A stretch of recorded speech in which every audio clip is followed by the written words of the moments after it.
Let's talk about Nvidia. By 2026, people are already split into two camps. One side says the stock is a bubble ready to pop.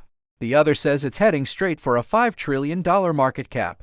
Both sides sound confident, but confidence without numbers is just noise. So let's ignore the noise and do something simple. Let's break down the valuation. Start with where Nvidia stands today. At the time of this recording, Nvidia's market cap sits just above $2 trillion. That's already massive. For context, $2 trillion is larger than the entire economy of countries like Italy or Canada. So when we talk about $5 trillion, we're not talking about a small step up. We're talking about adding another $3 trillion of value. That's like building another Amazon and another Meta from scratch, on top of Nvidia's current size. So can it happen? Possibly, but only if three things align perfectly: revenue growth, profit margins, and investor confidence measured by the price-to-earnings ratio. Let's start with revenue. In the last 12 months, Nvidia generated about $60 billion in revenue. That's up sharply from previous years, driven almost entirely by data center AI chips. To reach a $5 trillion market cap by 2026, Nvidia would likely need annual revenue somewhere between $180 and $200 billion. Why that range? Because even if Nvidia keeps its current net profit margin around 50%, that gives $90 to $100 billion in net income. Apply a price-to-earnings ratio of 50, and you get 4.5 to 5 trillion. Apply a P/E of 40, and you get 3.6 to 4 trillion. So to hit 5 trillion without an extreme P/E, revenue needs to nearly triple from today's levels in just 2 years. Tripling revenue in 2 years is not impossible. Nvidia nearly did it between 2023 and 2024, but that was from a much smaller base. Growing from 60 to 180 billion is far harder than growing from 20 to 60 billion. The law of large numbers works against every company eventually. Now let's talk about where that revenue would come from. Today, Nvidia's data center business makes up more than 3/4 of total revenue.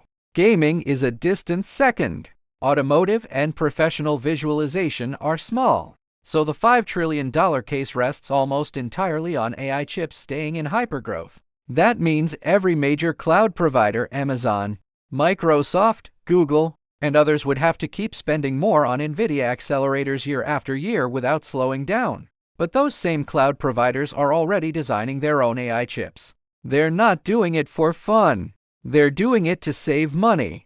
And they have the scale to make those chips work. Even a 10 to 15% shift from Nvidia to in-house chips would put a serious dent in Nvidia's revenue growth. Not a crash, but enough to make tripling revenue by 2026 very unlikely. Then there's the competitive landscape. Advanced Micro Devices is not sitting still. Its Mi-300 series is gaining traction. Startups like Cerebras and custom chip designers are targeting specific AI workloads. And China is developing its own AI accelerators, completely cut off from Nvidia's most advanced products. That doesn't mean Nvidia loses its lead overnight. Its software ecosystem, CUDA, is a genuine moat. But moats narrow over time when competitors see billions of dollars at stake. Now let's look at margins. Nvidia's gross margins have been hovering around 75%, with net margins near 50%. Those are extraordinary numbers. Few companies outside of software achieve net margins that high. But as competition increases, pricing power tends to fade. If Nvidia has to lower prices to defend market share, margins compress. Suppose net margins fall from 50% to 40%. Then to reach $5 trillion at a P/E of 50, revenue would need to be $225 billion instead of $180 billion. That's an even harder target. What about the bubble case? That scenario starts with slowing growth. If data center spending normalizes, revenue growth could drop from 50% annually to 20% or even lower.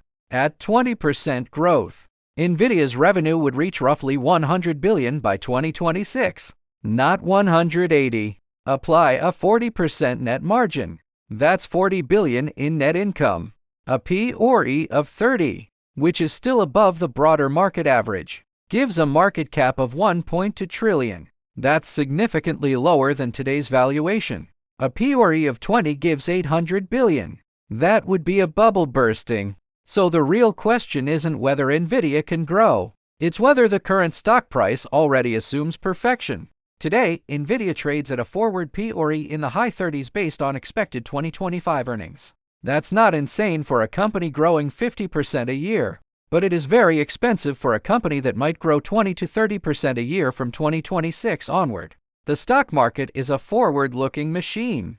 If investors sense that growth is peaking, the multiple can contract quickly even if earnings keep rising. Let's do one more simple exercise. Assume Nvidia grows revenue at 30% annually from 2024 through 2026.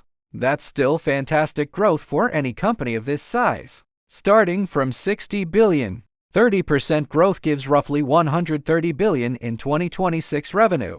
Apply a 50% net margin. That's 65 billion in net income. A PORE of 40 gives 2.6 trillion. A PORE of 30 gives 1.95 trillion. So even with strong growth, 5 trillion is not reached unless the PORE stays exceptionally high. And history shows that PORE multiples above 40 for large hardware companies rarely last more than a year or two. None of this means Nvidia is a bad company. It's an excellent company with dominant technology and a massive lead. But excellent companies can still be overpriced. And overpriced stocks can stay overpriced for a long time. Until they don't. The bubble argument says that expectations have run too far ahead of reality. The $5 trillion argument says that AI is the next industrial revolution and Nvidia is the sole arms dealer. The truth is probably somewhere in between. But as an investor, you don't get paid for the truth. You get paid for buying at a price that gives you a margin of safety. Right now, Nvidia offers very little margin of safety. You are paying for near-perfect execution, sustained 50% margins, and no major share loss to competitors. If any of those things disappoints, the downside could be severe. That doesn't mean you sell. It just means you should go in with your eyes open. If you want a simple takeaway, here it is. Nvidia reaching $5 trillion by 2026 is possible but very difficult. It would require revenue to nearly triple, margins to stay at historic highs, and investors to accept a rich valuation. The bubble scenario is also possible, especially if growth slows faster than expected or multiples contract. The most likely outcome is something in the middle, continued growth but at a slower pace, with the stock delivering decent but not spectacular returns. Now it's your turn. Do you think Nvidia is a bubble or a $5 trillion company by 2026? Leave your take in the comments. And if you want more straightforward valuation breakdowns like this one, hit subscribe so you don't miss the next one.